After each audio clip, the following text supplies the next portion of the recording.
Vous rappelez-vous de Donald Rumsfeld? Il était secrétaire d'État américain à la Défense durant les années de la guerre d'Irak. Et parfois, il avait euh, des accès philosophiques. Et un jour, euh, il a dit quelque chose qui m'a frappé, hein. Il y a des choses que nous savons que nous savons. Il y a des choses que nous savons que nous ne savons pas.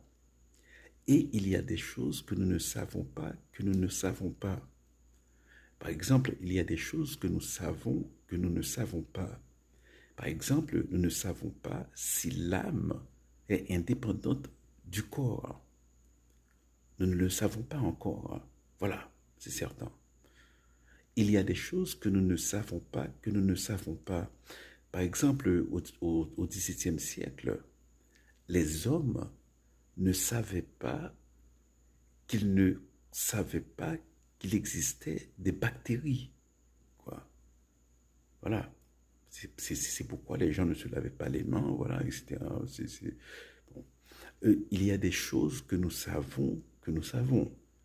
Par exemple, nous savons qu'il ne peut pas y avoir d'élection légitime en Haïti en 2025. Voilà. Donc on peut parler, des politiques peuvent parler, les autorités peuvent dire, voilà, nous préparons le terrain pour des élections euh, présidentielles en 2025. Bon, tout ça, j'imagine que amadouer la CARICOM, mais tout le monde voit que c'est juste pas possible, hein.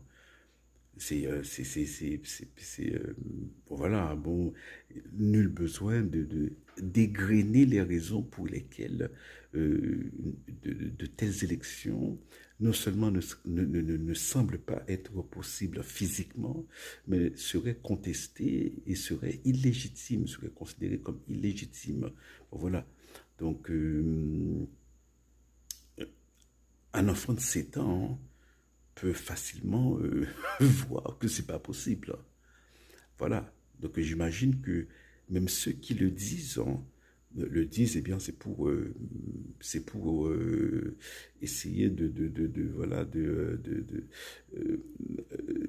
faire croire à la CARICOM que nous suivons la feuille de route qu'ils avaient alors qu'elle avait donné, mais bon voilà, c'est pas possible en 2025, hein, ça.